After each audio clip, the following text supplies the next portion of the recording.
Welcome everyone to this first cloud debate on the fourth industrial revolution hosted here at the University of Johannesburg. Tonight we're going to talk about two of the sort of overarching aspects of the fourth industrial revolution, and that is man versus machine. This idea of what happens to humanity with this, in this rapidly or fast evolving technological environment. And with me I have a panel of experts that I'm going to introduce to you shortly. And of course what we're going to do is not only discuss it with the panel tonight, we're going to channel questions from all of you, wherever you tune in from.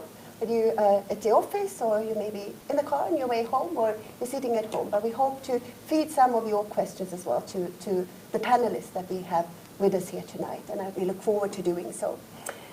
First, my name is Ylva Rodney-Gomede, and I'm a professor of journalism here at UJ. And as I said, I have an excellent panel of experts with me here tonight. And to my immediate right, I have a colleague here at UJ, Professor Barbara Paul, who is the serving director of the Institute for Intelligence Systems here at UJ. A very, very warm welcome to you. It's lovely to have you here. Thank you. And right next to Professor Paul, we have Dr. Oscar van Heerden, who is the senior executive director of internationalization here at UJ, so also a colleague and someone who writes in the media as well on issues around the fourth industrial revolution. So lovely to have you with us. Thank you. And right next to Dr. van Heerden, we have Kamal Ramasinghe, who is one of our first industry experts to be with us here tonight. And Kamal is, as he says himself, self-confessed life servant of technology and ICTs. I think that's really, really interesting, with more than 3 decades of expertise in the area as well. So we're absolutely pleased to have you with us, Kamal. A warm welcome to you as well. And right next to Kamal, we have Bongani Sithole, who is a technologist, blogger, entrepreneur, with an interest in blockchain technologies, the Internet of Things, and artificial intelligence, with long experience in this field as well. So a warm welcome to you, Bongani. Lovely to have you here. Thank you. And right next to Bongani, we have Dr. Nicola Taylor, who is also a colleague, because you are a UJ alumni. But right now you are the director of JVR Psychometrics. But as I said, you're also an alumni by the fact that you are a research associate with the Department of Industrial Psychology and People Management here at the university. So a warm welcome to you, Nicola. It's lovely to have you here. Thank you. And last but not least, at right at the end of the table, we have Toby Shapshak, who is a media expert and the editor-in-chief of the magazine Stuff. And he is also a columnist, among other things, for Financial Mail. He's done a couple of TED Talks and writes on technology, often from very interesting and provocative perspectives. So it's lovely to have you with us, Toby. A warm welcome to you. I thought you were going to say interesting places like Johannesburg. Yes, that as well, that as well. And of course, I mean, big cities are full of technology and smart technologies that are rapidly evolving, so we might launch into that as well. And I think that's important, actually, and we might, as I say, come there. And I think first, though, and I'd like to turn to you, Babu, and ask you a question around, there are a lot of fears, I think, around the fourth industrial revolution. I think that people are fearful of technological change and what's going to happen, and ideas around, technology and man versus machine, then what's going to happen to humanity, technology is going to take over, jobs, are they going to be lost, for example? So what are your takes on that? No, thank you, Elva. Actually, we generally fear change. Means on our way to the office in the morning, if we don't get traffic, then we will fear that what has happened. Is there something wrong? Now, we need to see a bit of in the history also. Now, if you look at the first industrial revolution, there was a huge fear when the first industrial revolution was happening, when the steam engine was coming in, when our handlooms were becoming steam powered. And there was a huge fear of job loss, and there was job loss. There is no doubt in it. And we landed up with the Luddite protest Similarly, with the second industrial revolution also, we had a fear that automation and will take over, and electricity was invented then. Electricity, some people say, didn't become popular even in the initial phase. And in the third also, if you see, look at the third industrial revolution, when computer, because most of us are in that generation that where we saw the third industrial revolution in 1970s, 1980s, when computer was coming in, we had a fear that computer will take our jobs. We will not require anything. Maybe we will go to a ticket counter and the computer will give me the ticket, and there was no need for any person to be there. But similarly, the same thing is happening in the fourth industrial revolution also. That is a fear that jobs will be lost. And there were ripple effects after the previous three industrial revolutions, and it subsided. And similarly, to my understanding, there will be ripple effects all over the world after the fourth, means as the fourth industrial revolution progresses. But it depends on individual countries that how you manage it, so that you can bring the ripples to a steady state as fast as you can, depending on how you skill your labor force, how you accept it, how you embrace the fourth industrial revolution. Yep. Yeah. No, thank you for that. I mean, I think that talks to some of the things of the, the broader ideas around, this rapidly, development of technology and the ubiquity of it. I don't know, Kamal, this idea of, rapidly evolving platforms and the practicalities of it. What's happening? So I think the first point to support what's been said is technology has always created fear amongst the user community or the intended users of the technology. For the simplest of technologies, the introduction of personal computers, the integration of back office systems, research shows time and time again that the biggest reason that technology investments fail is lack of acceptance of the change by people intended to use it. So this is a prevalent thing. I do think, though, in what we're dealing with the fourth industrial revolution, there's an additional level of fear, and this actually I've seen resides not necessarily now in the potential users of the technology, but in leadership of large organizations, because the technology that we are now dealing with, the technology, the pace at which we are evolving technology is exponential in the true sense. Technology has historically been matured according to Moore's law. The computing power matures every 2 years, etc., doubles every 2 years. That's no longer applicable with the technologies we're dealing with. So the leadership of large or small businesses, organizations, governments are grappling with how they adapt their leadership styles, their organizational structures, their strategies to be able to ingest this technology, to be able to derive value from it. And I think when you combine those two fears, you're dealing with potential panic. Unfounded in some cases, but it warrants levels of intervention that ordinarily wouldn't be there. We need to, as much as we're going to prepare the recipients of technology, we need to also prepare the current guardians of corporations to be able to harness the technology better. So it's an additional layer of complexity we're dealing with. And what Oscar, I'm going to turn to you. What happens with humanity in this space? Well, yeah, this is my main issue, which is humanity 4.0. And I hear what the two previous speakers are saying, but for me the issue is, as human beings, our development has taken a particular trajectory over the centuries. We are prone to destruction, World War I, II, genocides, Holocaust, slavery, etc. And we are now in this fourth industrial revolution, and the question that we must ask is exactly how are we as human beings going to use technology to try and offset some of those negatives, and are we able to? We're looking at climate change. We're looking at very real socio-economic disparities within, for example, South Africa, and how will the fourth industrial revolution and machines in particular assist in poverty alleviation, inequality, and so on. And so the role of the university in terms of research, what kind of agenda should we be pushing to try and address some of those concerns. And not just a question of, there's genuine questions around work, labor, and of course, will there be an increase in the haves and the have-nots?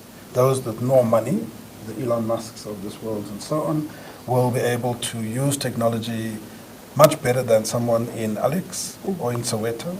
And what does that say about us as a human, the human element within the fourth industrial revolution? And I think we need social scientists perhaps carve out our little niche to try and address some of those concerns. We'll have reason to come back to that, and I want to take some of the questions that's come up as well from our audience. So we'll come back, and particularly this idea of socioeconomic developments and increased income gaps and also increased information gaps, maybe. But before we go there, Toby, I want to turn to you. I mean, you write on technology, and you write a lot on technology from a perspective of how we use it. So what do you see happening in this space? Well, I think an interesting way to understand the fourth industrial revolution, and we don't really know when it began, when it's truly going to take over, when the third revolution will be kaput. It's a bit of a continuum of shifts between these different ways of doing things, of making things, of producing things, which is what industry is all about, isn't it?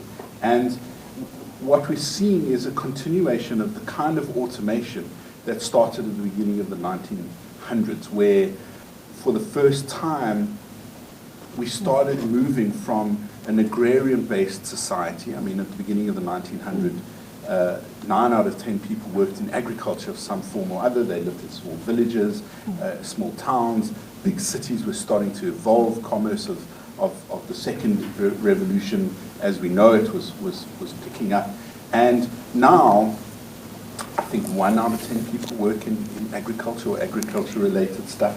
So artificial intelligence, robotics, automation, all of this is just an extension of that process that began. And obviously, because we have silicon as a key ingredient of the modern economy, the digitization, the computerization, the automation of all of these processes. I mean, I kind of read Man versus Machine, which is good onomatopoeia, but it's probably humanity versus algorithms. And McKinsey came out with a big report last year, the great McKinsey report that had nothing to do with ESCOM, in which they said that something like 800 million jobs are going to be threatened by automation of some kind or other by 2030. Now, that's not far away. I mean, that's 12 years away. It's probably when my son will be a teenager and beginning to look at what kind of job he would want to do in the world. 800 million people is 1/5 of the global workforce. It's a very significant number. McKinsey also says that 1/3 of the global workforce in richer countries like the USA and Canada, Germany, other parts of Europe are going to have to retrain themselves to do different jobs. So of these 800 million people, it's something like 800 occupations in 46 different countries. This is hugely significant, and I think the thing about this so-called fourth industrial revolution is the pace of change is significantly faster than any of the other transitions between previous generation evolutions or revolutions or changes of systems. I mean, a good example is when I started studying journalism in my first year, we had to learn to touch type, right? And we all learned on a typewriter. I had a Twitter exchange with the great William Gibson, the man who invented the phrase cyberspace, and he said he wrote the first of his great novels, Neuromance, on a typewriter. And I went, wow! And he went, it was the 80s. Yeah. They were, oh, obviously, yes. I learned to type on a typewriter. But in that first year of journalism, the only people who needed touch typing as an essential, mission-critical part of our career were journalists and secretaries. The only people who ever learned shorthand. I only learned about 5 symbols in shorthand. I was always frowned upon by all the court reporters. By the time I finished my degree 4 years later, in the 4th year, everyone was learning to touch type in primary school. It had become such an essential part. Now, will that be a skill my son will have to learn in, say, 5 or 6 years when he goes to primary school? I don't think so. Because the natural interface that we all use to communicate with each other, the primary interface that we communicate is voice. Yep. And we're at the beginning of that bell curve, aren't we? The hype cycle of it. Alexa is, you know, the Amazon's answer to voice assistants. And those kinds of voice assistants are the very beginnings of how we will interface with artificial intelligence. Right now, you can ask Alexa for the news or the weather or, you know, kind of silly stuff. It's going to get more and more sophisticated. I was driving here dictating text messages using Siri. You know, if I search for something using Google, I use Google Voice. It's a natural and easy way. Why? Because it's faster than a thumb to say something. I mean, if you look at what's happened with the mobile devices, sure, we carry this incredibly sophisticated, powerful, smart device, but actually using a thumb or one thumb to input words is a lot slower than 10 fingers. It's actually a step back until you start using voice. And suddenly the voice accelerates the pace at which we can interact with the technology. I mean, I know I'm getting a little off the topic, but you know, I use a predictive keyboard called swipe, which means you don't have to type the word COOL. You just move your finger between the words, and it predicts that, and it guesses your next word. And you know, the autocorrects are sometimes quite spectacular. There should be a website for that. Things my mother said, things my mother texted. But that's the kind of trajectory that I see with where we're going. People are terrified that they're going to lose their jobs. Yes, it is a very big threat, but also it's an opportunity. A lot of studies say that technology has created more jobs than it's destroyed. You know, there are a whole range of jobs that didn't exist 5 years ago, that didn't exist 10 years ago. You know, and we are going to have to be smarter in how we do that. Prof, I liked what you said about how change-averse we are as a species. We really are. We are all resistant to change because, you know, it's the nature of our brains. Our brains learn to do something that's mission critical for our survival, and we carry on doing it, even though the environment we live in isn't, you know, the veldt outside Johannesburg 300,000 years ago when humanity started arriving on the scene, as it were. And we just have to learn to change with the pace that reflects the society that we live in. You know, when people say they can't do anything, I always remind them of how many people switched from a BlackBerry to a touchscreen phone, and after the first month of pain, they survived. You know. I'd like to hear your comments on that, Nikolai, because of course, as an industrial psychologist, what you know, or I should say, in industrial psychology, I should say rather, you know, you probably have a lot of thoughts, particularly around the job market, but also the changing job market and this idea of new jobs being created rather than. So I would like to hear your thoughts on that. Absolutely. I think both are correct. So there will be jobs that are lost or that no longer are relevant. I mean, we don't have milkmen anymore or lamplighters or my favorite knocker-uppers. Who used to, they were human alarm clocks. They used to go and knock on people's windows to wake them up. So we don't have those jobs don't exist. They've been replaced. Wouldn't that just be great? Like, just stop for a second and think about that. Like someone in Joburg trying to knock on the window with an extension arm that gets past the electric fence. And releases the You have to have a sign, like one of those signs that says, doing a public service, not a burglar. You know? Exactly. So those jobs are obsolete now. And we've got, as Toby said, we've got Uber drivers. They didn't exist 5 years ago. We've got social media managers. Those didn't exist 5 years ago. And a whole slew of new jobs that have been created by this wave of technology. So from a job market perspective, or from any perspective actually, anywhere where there is change is opportunity. And it's people, gives people the opportunity to find a new niche for themselves, to answer a new need in industry, to solve problems that arise because of this. I don't think that people need to worry so much about the availability of jobs. I think what the fear is very much around my job not staying relevant. And that's where a lot of the fear comes in. So to just talk a little bit about fear, part of why we fear change so much is because there's potential loss of control. We don't know if we're going to be competent in this new environment or the new way of working. Are we actually going to be able to do this? This fear of the unknown, some people thrive on it. Some people love it. Change is really a motivator for people. They love to be innovative and creative and work in these very ambiguous environments. But a lot of people really struggle with that. And with a massive pace of change, you get change fatigue. You think, is this actually going to make my life better, or is it going to be worse? So a lot of things that really create the fear that can be answered. Once you know what it looks like. But once, if you don't know what the future looks like, there is reason to be afraid because your brain says so. It actually registers this change as an error, and that fear of the unknown being an error means that you put a lot of resources into trying to solve this problem that doesn't really have an answer, and it won't go away until you've resolved it. So it takes up a lot of anxiety, worry, but it doesn't necessarily have to be like that. And let's stay with that. Bongani, you're an entrepreneur. Yep. So we talk about, new jobs being created, for example, or new competencies. So what are those potential new jobs, new competencies? How are we going to adapt then? And what competencies do we need? Look, it's a little bit difficult to basically tell now what competencies we're going to need.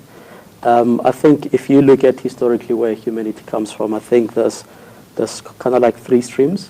So you look at governments, you look at corporates, you look at individuals. And I think historically people, to a certain extent, they had some sort of ways to maneuver into different directions because we actually had less, controlled environments. So, like for example, someone decided, let's start education, let's start the finance department, let's start this, etc. And all those sorts of things obviously came with, driving a certain agenda. And people decided that, let's join a certain stream depending on what am I interested in. So you find yourself as an accountant because there's a stream that was created by someone whenever, right? You find yourself as a doctor, you find yourself as a lawyer. So I think part of the fear and the disruption, so to speak, that's going to come in, it's because of technology and AI specifically seems to be bringing a lot of disruption in those spaces and dismantling all of these industries that we have created as human beings. Is it correct or is it correct? We'll see what the future looks like, right? So these are the jobs that we actually created as human beings previously, and now we want to create new industries using AI and technology to define what the new jobs are going to look like, right? We can actually question that in the next 15 years, do we actually need an accountant? We don't know, right? So if you look at technologies like, IBM Watson, right, which is able to collect a lot of cases across the world and come to a conclusion in a matter of minutes, then you start to question yourself, what is the need for an attorney in the near future, right? So the next question would be that what sort of education that we need to start gearing our kids towards in order for them to be competent, right? So, the last question would be, what is compensation after all, right? So we created compensation on a basis that we've made an assumption that an accountant is more important than a person digging on the street, right? Because of the number of years that you've gone to school and so on and so forth. Unless they're an ESCOM accountant. Well, precisely. So now what AI is basically doing is we can start to educate people based on their cognitive ability, right? You no longer need 4 years degrees, 7 years degrees in class because you've got this technological software that can actually assist you to learn at your own pace. And the question would be then, how would compensation comes through? Then the compensation would actually help people to say, you'll be compensated based on your thinking capacity and your thinking level, right? Yes. Whatever that you contribute into humankind is how you'll be compensated. So these mundane jobs, we can actually push them to a machine to basically do them. So humanity will actually be paid for how much you can think. And I think to your point, we need to start asking ourselves, how competent are we going to be in the near future against the machine, right? And that will now bring a question of how do we then change our education in order for us to assist future generation to be more of a thinking generation, or rather thinking economy, as opposed to looking for jobs, right? So the near future and the jobs that we'll be creating, we don't know what that will be, but the direction that we're going, it's pretty clear that we're actually going through, well, rather towards a thinking economy. I'm going to let you in now, Oscar. I just want to tap on to what you just said, Bongani, and I think that we had a question from our audience online about what about human ingenuity and fascination. And I've often pointed that out in these kind of debates that, can an artificial intelligence be created that is fascinated by the world around it? True entrepreneurs, I would say, are people who are, have a certain amount of ingenuity, but also, this idea of fascination.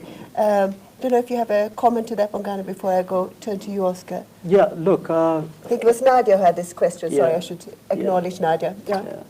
I think we had a chat earlier on. I think one of the things that is going to be a little bit challenging for the future, specifically for robotics, is that for a human to take, for a machine to take an emotion form. How do you actually teach a machine to understand an African culture versus a Chinese culture, and sitting around the table be able to put up a comment that is actually taking that into consideration? And that is one of the abilities that humans have, which you can't teach a machine to have. It's going to be difficult for a machine to learn that. We're gonna get there, I don't know, right? But to answer your question, I don't know if we're gonna even ever get to that point where a machine is able to be excited by an output, right? But humans are always going to be like that because of that's how we are created. So I'm able to leave South Africa and go to a different country and be able to adapt as quickly as possible, understand how the people live, and still not forget that I'm a South African, right? And whenever I comment, my background obviously come into play.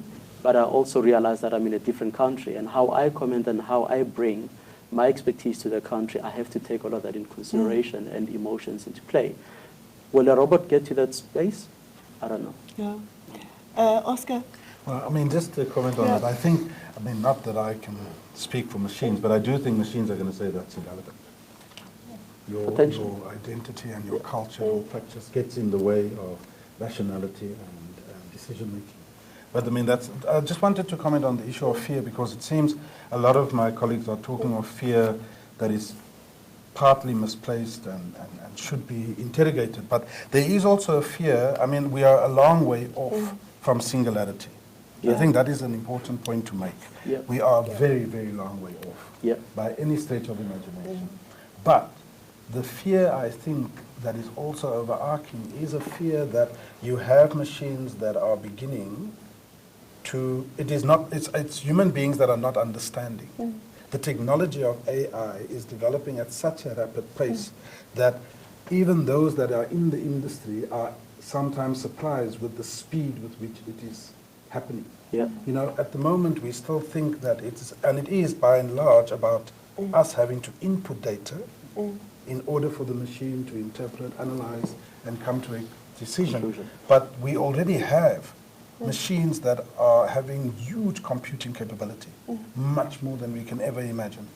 Our stock exchanges don't have 400, 500, 1,000 people with 5 different phones anymore. There's, if anything, 20 people. It's a very pristine environment, no shouting.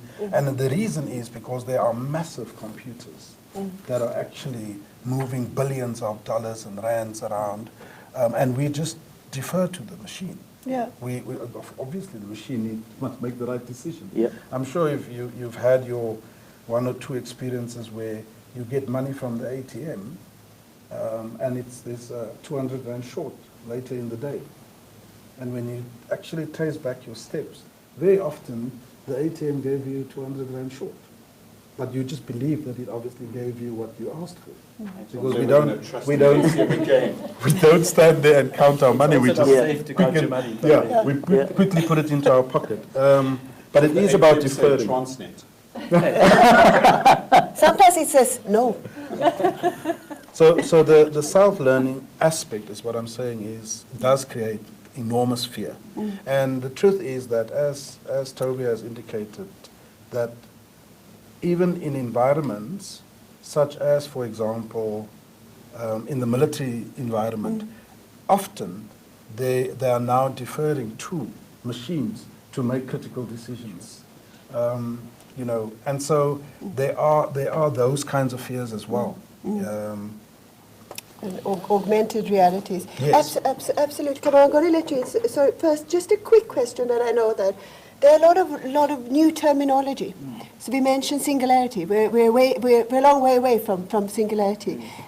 Please explain the concept of singularity to our audience. Anyone wants to have a go at that? Come on, can I? Well, I think it's the point at which, before I comment, I just want to say something. Yes, no, Oscar please spoke do. with absolute certainty. Yeah. And that worries me. Trying to be absolutely certain about when and what's going to happen is a challenge right now. So this concept of singularity, of when machines actually are no longer in our control. They're clever enough, they're smart enough. That's the ultimate fear, right? And I know you want to talk about the moving industry and the fear that's created and so forth. And are we a far away from that? I think the common wisdom says yes. But I suppose common wisdom has been proven wrong over the years, especially at the exponential rate of some of these technologies. But what I was wanting to talk about was a link between these 800 million job losses. I think Jack Ma was a really captivating YouTube clip about his take on the education system. And what stuck with me was we've actually been training people to be computers. All of these decades. We've been sitting in one of the best educational institutions in the country, but that's what we've been doing. We've been cramming them full of information and training them to extract that information at the right point in time and apply it. And computers will kick our asses if that's all that we're going to do. So to Nadia's point, was it Nadia? I think it was Nadia who talked about ingenuity, for example. I think that is the secret sauce. Because for me, what the fourth industrial revolution represents from a humanity perspective is a phenomenal opportunity to unleash that creative, innovative, ingenious potential that has been locked in most human brains. I mean, we've got some trained people here. They can talk about the percentage we use of our brain. That is a new era where more and more of the tasks that we've been, sometimes not by choice, trained to do, can be done by machines, where we should be applying ourselves to say, how do we radically transform the education system at all levels, at grassroots, tertiary, and executive levels, to empower people to untap this creative ability which we have. Because we can now assume that machines will execute. And that's always been our constraint, is how do we execute? And if we take that away, we should be able to deal with a lot more creativity. Yeah, I think that's really interesting, and I want to let the audience in online here as well. And I have three questions that I'm going to try to cluster together and open up to the panel, which I think also talks to what you just said, Kamal, in terms of how do we make technology work then for us, and Paul talks to what happens to democratic governance. What can democratic governance be? Equally, then Mike says, what happens, and I think it's Andrea firstly who said, how can this help developing nations, for example? And Mike asked, and poor communities. So how can we make actually technology then work for democratic governance in the interest of working for poor communities and in the developing context maybe? Is there Well, from a movie point of view, if we believe Star Trek, then food And food shortages won't be a problem because we'll just ask the computer to give us a nice steak and a warm coffee. And it actually will not be the real thing. It will just be a tablet that gives you the sensation of having had a steak, because the brain needs to just have a chemical message to be satisfied. What I'm saying is that technology can, if cultivated properly, assist with things like GMO, food shortages, preservation of water, how to do it better. These are what technologies can offer and bring to the party. The problem with that equation is that we've seen how Africa has always remained a captive market for technology. Because the problem is that technology is not just given freely.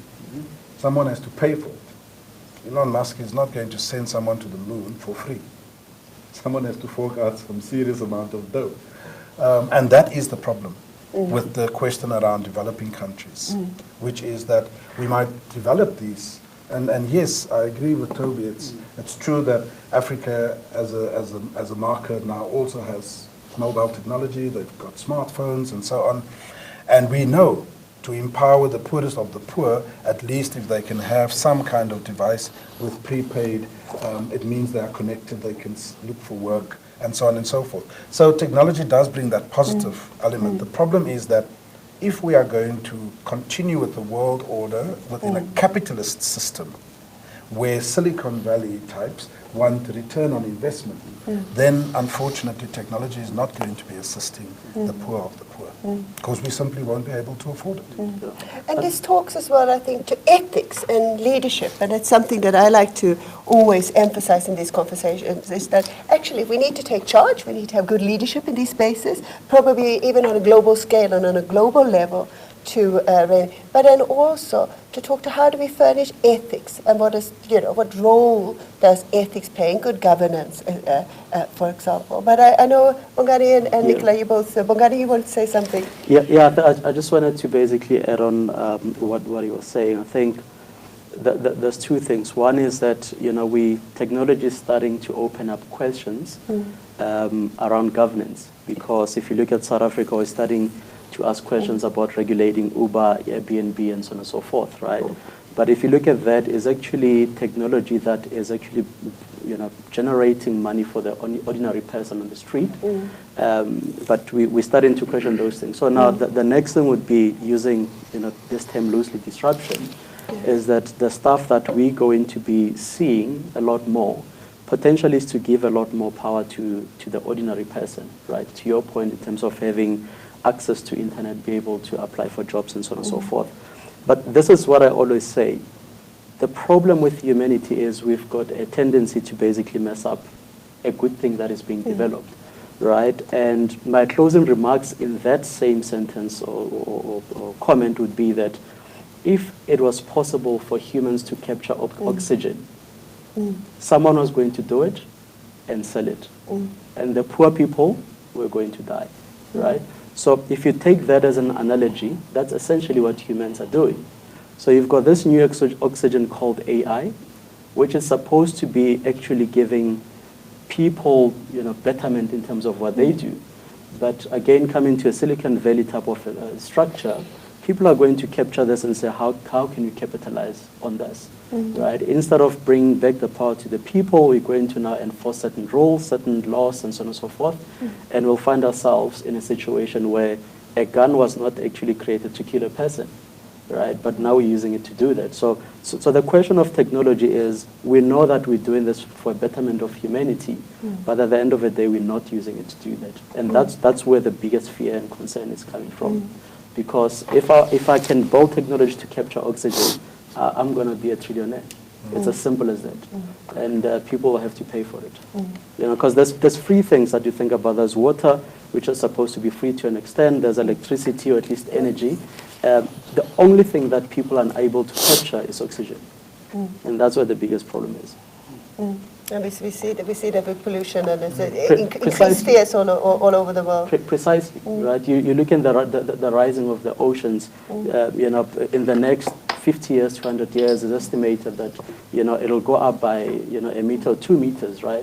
Which means that it's going to take up a lot of land, right? And the people who are supposed to be taking those decisions to reduce the carbon emissions, they're not taking those decisions precisely because they're sitting there with the fear that if I actually make this decision to reduce the carbon emission, I'm going to lose the fat check that I'm getting. So the idea around it is like, I'm not going to be here in the next 50 years, so they'll sort it out. And then, let's do what we do. I mean, if you look at what Eskom is doing at the moment, they're providing 97% of energy in the country. They're using 2% of the clean water to basically clean coal, right? So you're taking 2% of the entire country's water, which was supposed to be given to people for free, you're cleaning coal.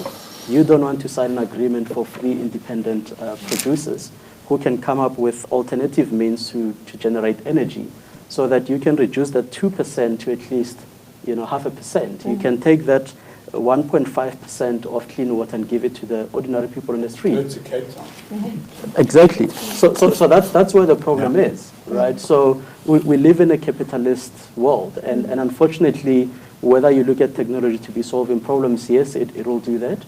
But the challenge is to what extent and what are new policies that we need to look at as a planet.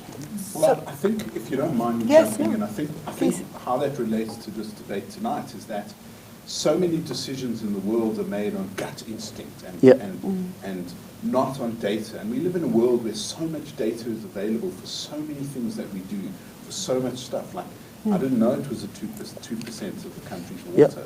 We live in a world where big data can inform better decisions, smarter decisions, more effective decisions.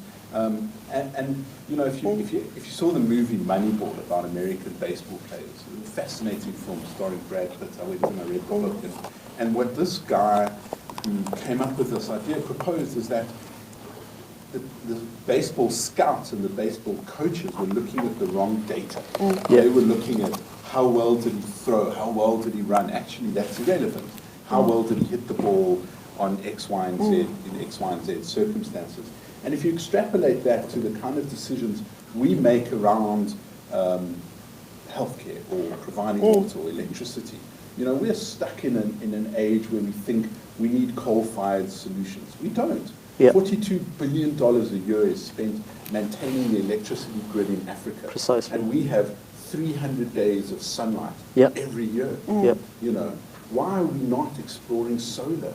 Why? Because the kickbacks are bigger. Why does Eskom build 300 billion rands worth of unnecessary debt into what it does? Because the kickbacks are bigger. Whereas solar is, effectively free once you've paid off the startup costs, the capex to get the panels and the batteries and everything else. Why do governments not pursue that? Well, because the kickbacks are bigger on other projects. That's precisely it. So if we take the available data and we look at it in a different way, and the theme is, creating tomorrow, what is the future going to look like? Well, the future looks like a very efficient way of doing what we've been doing without the heavy expenditure of the previous economy. There was a great line in The Economist I read years ago, just when the internet was kicking off, about 15 years ago, and at the time the internet was called the new economy. E-commerce didn't exist, internet banking didn't exist. And the line was, the best thing about the new economy is it's going to make the old economy more efficient. And if we look at that now in terms of the new economy, what is the new economy? It's e-commerce. It's more efficient ways of doing things. It may not necessarily be Amazon's model of doing things, because Amazon has been able to build itself into the world's second $1 trillion company by paying its staff very little, and its profit margins are much higher. I mean, they've got an increase this week of something like, it was 15 or 20 cents an hour each, which is not particularly significant. But if you look at the new ways of doing business, I mean, it's so much more efficient. Well, sure it is, but it has major challenges for the old way of doing business, which employs more people. Okay, how do we retrain those people? How do we find other jobs for those people to do? Do we believe the fear-mongering that, automation and AI will take our jobs? Do we believe the counter studies that say technology creates more jobs? Well, let's see the evidence of it. let's try a little case study. Let's do a few things here and there. I personally think that the gig economy is a misnomer. You know, sure, you're able to be your own boss and drive an Uber or a Lyft car whenever you want, but the problem is that previously you work for 8 hours, but you've got a whole bunch of things as part of your job contract. You've got insurance, you've got a medical aid, you've got leave, 21 days a year. You've got a whole bunch of things that came with it. You've got the tools to do your job paid for by your employer. Now, in the gig economy, all of those things that were once a part of the package that you put in your 8 hours for, you have to pay yourself, including insurance, petrol, all of those things. That's not necessarily a better thing. I speak to Uber drivers all the time. I don't think they have a better life than all the time. And other American newspapers run features often about how these Uber drivers will sleep in their cars, drive to a conference city like Austin for South by Southwest, and work for 10 days straight, sleeping in their car in car parks so that they can make a decent income.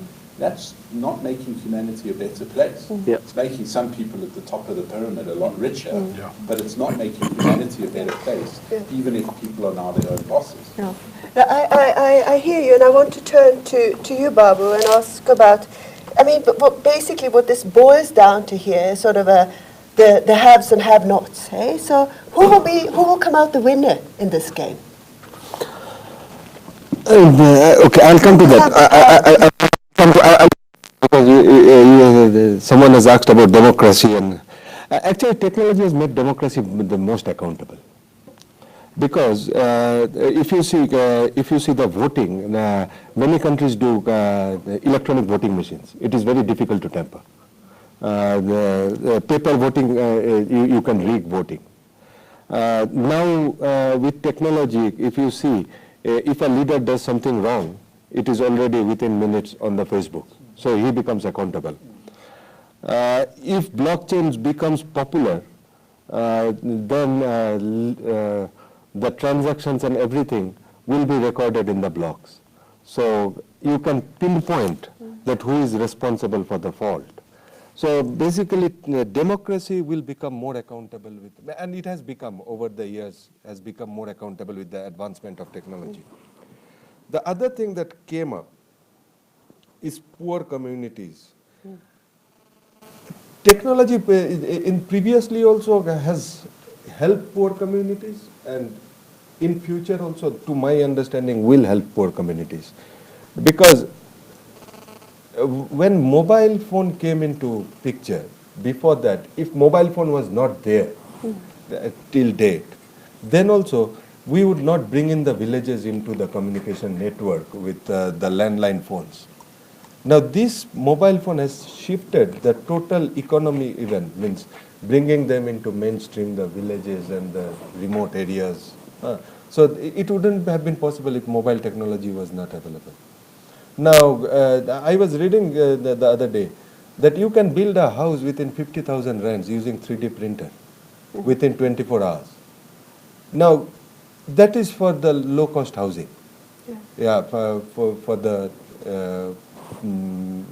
financially backward. So that is why I feel that these are some of the things. Means another thing that, for example, with the help of big data, as Toby was saying, we can manage disease. We can manage chronic diseases. And we can give healthcare at a much lower cost. Means basically, and this lower cost healthcare can be delivered to the poor, and we can save money also using technology, artificial intelligence, looking at the data. So these are some of the things. The other thing that you were asking was? No, just who comes out on top in this, So I think that let's stay with big data for a while. So it's often said that, whoever controls the big data will be the winner in this game. And we will have, as you said, Bongani, whoever can control the oxygen will be, the new zillionaires in this game. Hey? So, Babu, if you would have a guess, who wins? Who will be the powerful? Actually, who is having creativity and who is having knowledge, he will be the winner. basically, if you see Facebook today, a $1 billion company, but it was the idea and the knowledge which led to it. Most of the tech companies was the idea. Basically, Uber that we were talking of, the shared economy that we are talking of, it is the idea and the knowledge to implement it. And another advantage of the knowledge-based economy is that in the first industrial revolution, to a certain extent, the second industrial revolution, it was not in that respect, high respect, knowledge-based. So it was basically dominated by men. Now, in knowledge-based kind of revolutions, like the third one with computers, the fourth one with data, women can equally take part because you don't need huge amount of muscle power and manpower to push some big, huge machine. So they can equally take part. To a certain extent, women are more creative, so they can develop new things. So my feeling is that those who will be having the knowledge and those who will be having the creativity, they will be the winner. I'm not wanting to disagree, Ilva, but you know, the truth of we already have examples where creativity and ideas have come from Africa, come from the developing world, and it simply gets bought. You get bought out. I mean, Mark Shuttleworth is an example. Okay, but he got bought out for $500 million. Sure. But he's just one person that benefited. It's not just the buy. Sorry, Toby, go ahead. But my only comment is the lack of a proper venture capital market in this country. It forces you out. I've been raising money for risk capital, yeah, absolutely. So that's one of the remedies. If you want to keep the innovation here, then create a platform to fund it, or they'll go where there's funding. I just want to come out. I just want to make sure that we're on the same page with regards to your question around who's going to be a winner, and I'm not sure if that question is actually relevant in a way in terms of who's going to win or not. And the reason for that is because, I'm going to give you a simple example. So you have an individual who wants to apply for a loan at the bank. Yes. The bank says, give me your data in order for me to be able to assess if I can give you a loan. The bank then goes to a credit bureau and says, give me a score of this individual. Here's a problem. As an individual, in order for me to get my credit score, I need to pay for that report. I'm paying for the report for the data I provided to the bank. The bank needs to pay the credit provider for the data that they gave the credit provider, right? So at the end of the day, the person who's losing in the ecosystem is an individual. So now the question of who's supposed to be a winner should be if technology can allow an individual to own his own data and exposes that data to the person that he wants to expose it to, as opposed to organizations owning our data on our behalf and we buying that data back. You look at Facebook, it's a $1 million whatever company, right? But what makes it to be at that state? It's people's data because of people are contributing, right? So essentially, I'm actually the customer when I'm in Facebook. I'm being sold by Facebook to organizations, right? And I'm not getting a cent of that transaction, right? Similarly, in the same context that I've just said, why should I be paying a credit provider for the data that I've provided to the credit provider, and the credit provider is actually taking my monthly installments, taking that data, giving it to a credit provider. 2 years later, when I come back and say, I want to buy a house, I go back to them and say, I want to apply. They actually ask the credit provider for the data that they've provided. So who's actually a loser? It's an individual. So technologies like blockchain should then allow users to be able to own their own data in a private and public key manner, where if I want to do anything, people need to ask my identity and I can allow them to do that, and they need to pay me back. If you look at how people are making money from a Bitcoin perspective, it's precisely that, because I'm an individual, I'm actually making money on a basis that I'm approving transactions, right? I'm a miner.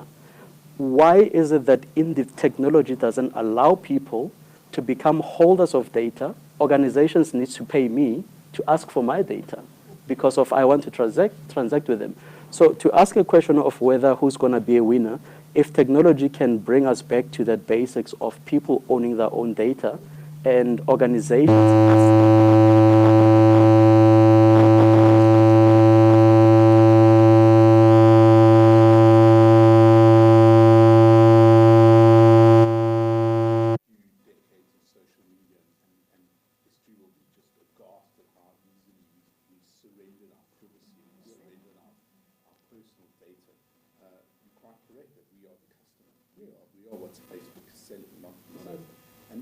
The counter argument is that, well, if it's for free, therefore we're able to provide it. I don't buy it, but I think we kind of, it's a bit of a conundrum, because how will we get to that place where our the European model, the GDPR, is a very good one. I've just been in Europe, and every site I've been to is fantastic in how it asks whether you can use your data instead of the binary accept or you can't use us. There are options where you can not accept till you have someone's cookie, and that's a new era. How does that fit into how algorithms are going to make our life easier? Well, we are able to track how people are tracking us as a first departure. Secondly, the thing about algorithms is that there's a misconception that if a bank manager does a credit check and they walk in and they see that the person is black, they're going to instantly have a feeling that they won't be able to pay, or whatever prejudices they have. Well, it turns out those kind of prejudices can be programmed into the algorithm as well. As numerous very high-profile cases have shown. Is the algorithm going to be any more neutral than anyone else? Well, it depends on the data set. It depends on the algorithm. And automation and better ways of doing things aren't necessarily more ethical ways of doing things. They aren't more equitable ways of doing things.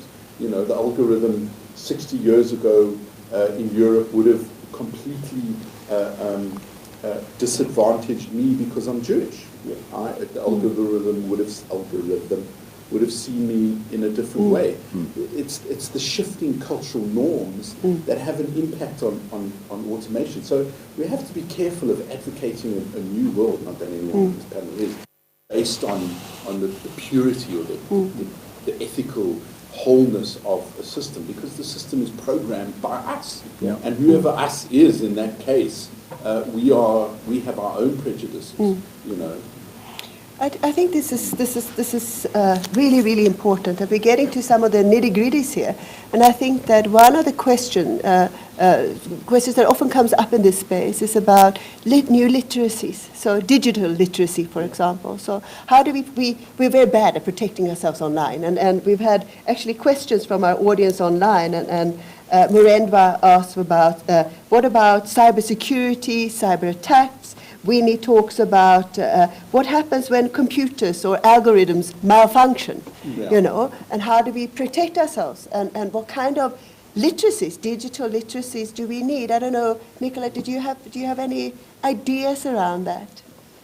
When algorithms go bad. Yes. Well, algorithms breaking bad. Yeah. See, like Walter White,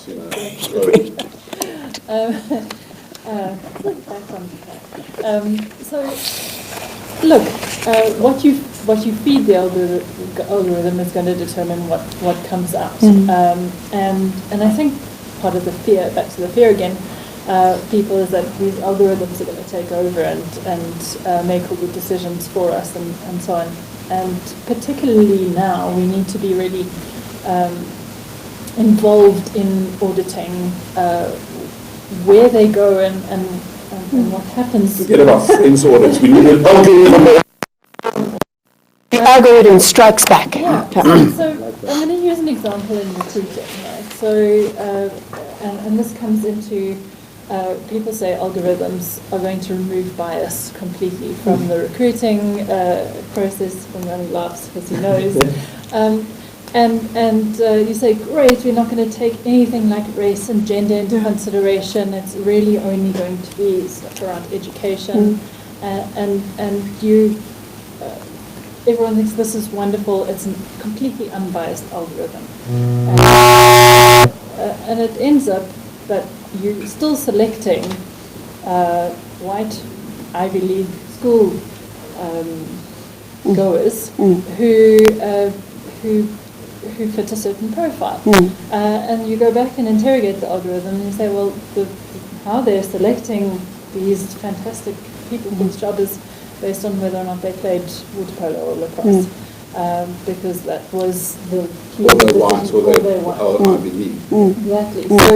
So we have to make sure ethically that we still interrogate the algorithm to make sure it isn't discriminating and creating bias. I mean, I feel like I have to come out in defense of the algorithm, because what algorithms are really good at is picking up fraud, making decisions around who to give credit to without those kind of biases. I mean, there's some very good examples of how that's being done. You know, I mean, the algorithms are probably better at packing a warehouse and knowing when to pack and how to do it.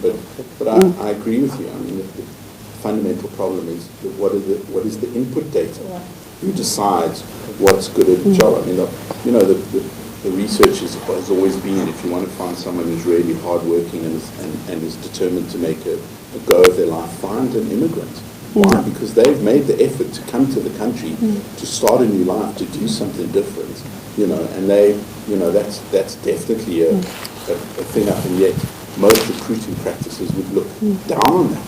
Why? Because of prejudice. And also on a more practical level, there is language, accents, there's facial recognition. These are all things that you still have to input the data. And depending on where the algorithm was developed, etc., it has innate short biases. I mean, let's look at what algorithms could do for fake news, which is very important to our industry. Turns out they're not that good. Why? Because the people who wrote the algorithm speak English. You know, they don't speak whatever language is being used to spread the fake news. To spread hate speech in, in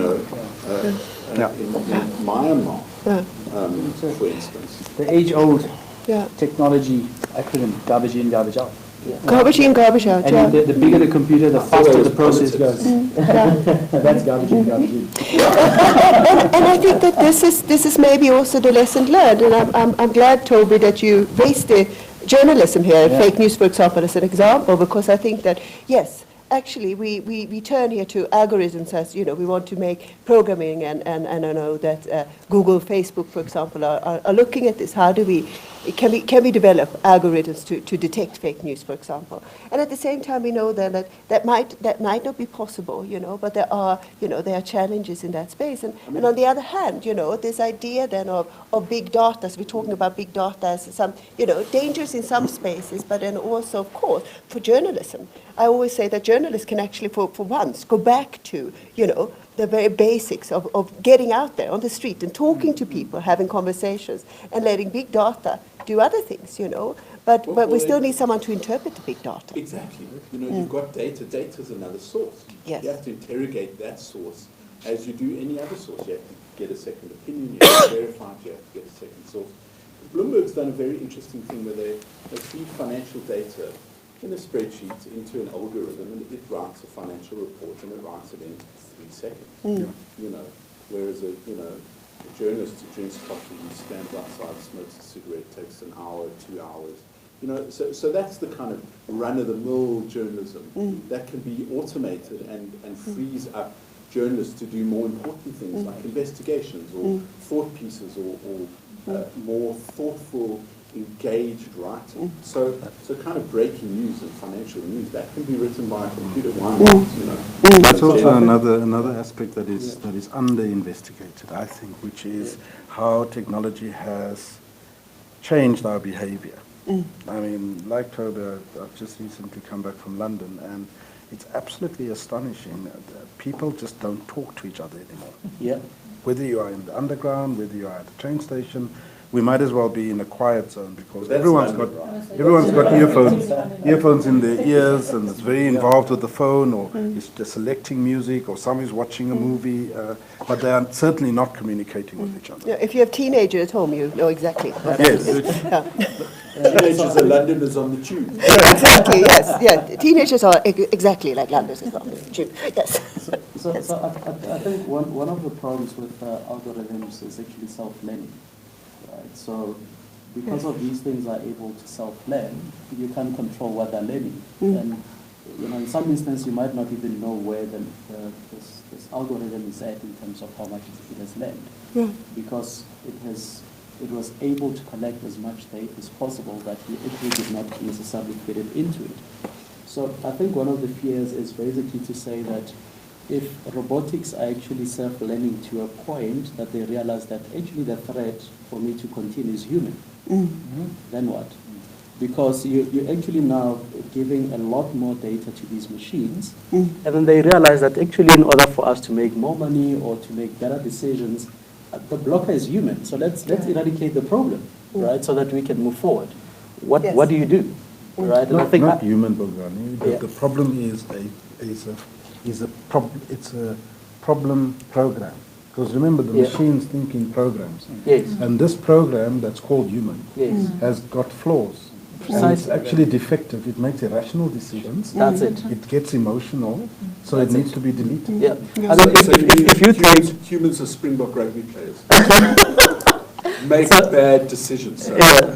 I mean, if you take some of the intelligence that is now being built into cars, where you can literally drive a car, but the algorithm in the car can start to realize that you're not driving in a more efficient way, and it takes Probably the biggest proponents of not letting AIs make the to get to that point. Yeah. And that just means that the system has to have ground rules built into it, which Yeah. is don't kill the humans.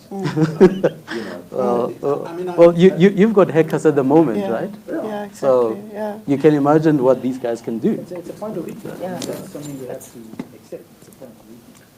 Google currently is having teams of people that main job is just to develop kill switches, so that if the machine goes ballistic, because remember, we're talking in our realm about self-driving cars and the toaster. In other environments, it's a drone that has a payload that can destroy thousands of people. When machines go haywire, and they are spending millions on trying to develop kill switches precisely because of this self-thinking and self-learning. It's actually not thinking, it's executing. There's no emotion. That's the fear. Kamal, I know you wanted to say something. I'm going to let Kamal come in. There's a case to be made for AI and toasters, right? I like the AI in the That's a little facetious, but like, whoever gets the toast the way they want it, right? Like this is a real problem for humanity. Kamal, please, go. I actually wanted to, somebody asked a question around digital literacy, and I think that's it's a powerful point. Because, and I think it touches on AI also being interpreted as augmented intelligence. And that's a big deal for me, because the type of examples we're talking about here and the potential future for humanity is about coexistence and leveraging technology. It's about being able to use technology in a cohabited way. So it's not one or the other. And the digital literacy, the longer term digital literacy, apart from knowing where the off button is when an algorithm goes wrong, is about how to do that. And what are the skills we are going to need to build for ourselves and the future generations to be able to harness the power of technology as opposed to oppose it. Yes. Can I add something to that? Yeah. We need to wrap up, but quickly, Nicola, please. Yeah. And just particularly in the South African context, we have to think about building digital literacy into our education systems. I mean, where you're sitting currently with rural schools where people have one classroom are learning grades 1, 2, and 3 sitting in the same classroom as each other. How do you take those people to a point where they can be digitally literate? to be able to function in this world where it's a core requirement. And we need to think very hard, government needs to think very hard, but they can't do everything.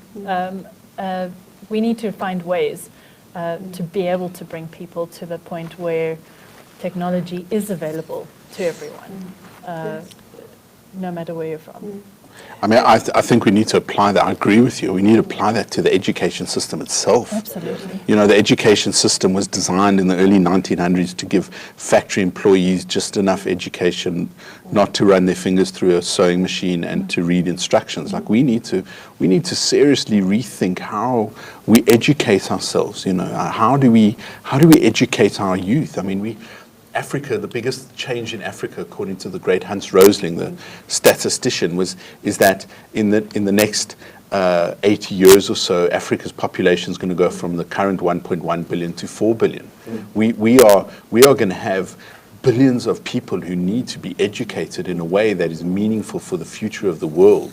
You know, and that's what I think we should be spending our time worrying about. Like, if we worry about education in the same way that we should be worrying about water, you know, and not worrying about how Eskom is going to, you know, bring the economy down, that would be a much better use of our time and capacity, because our kids need to be educated in a way that's going to make them, give them an education and make them functional in a world where maybe you won't have to drive a car. Yeah. Mike, No, I thank think you. the I biggest... think that we are going to unfortunately have to wrap up. And quick note, Bongani? Yeah, no, I think I just wanted to add on what you were saying. I think the biggest question is what will be the role of government going forward? Because if you look at all these technological advancement, government is actually less involved. You look at Uber, Airbnb, and whatever, right? You can go into different verticals. But the point is, when you talk about education, how much would that responsibility be for government? Because I think the issue is that they're just sitting there to formulate policies to cap certain things not to happen or to happen. So how much of government will actually play in this role to actually advance education? Thank you for that. And there have been a couple of questions actually around what is government doing? Are they ready for this, and so forth? And I think that maybe it's a topic that we can take forward. Do we have to answer that seriously? Another discussion as well.